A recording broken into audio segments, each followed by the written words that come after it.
Hey guys, in this video, I will show you how to create a DEX Screener account. Alright, let's begin. First, open your browser and go to Google.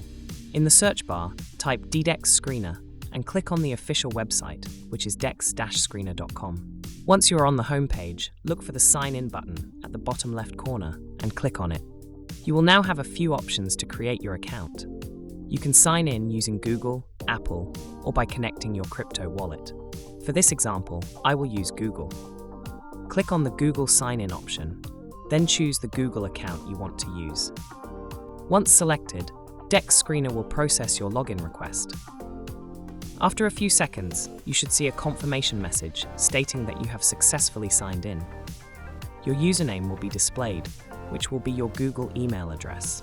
If you prefer, you can also create an account by connecting your crypto wallet instead of using Google or Apple.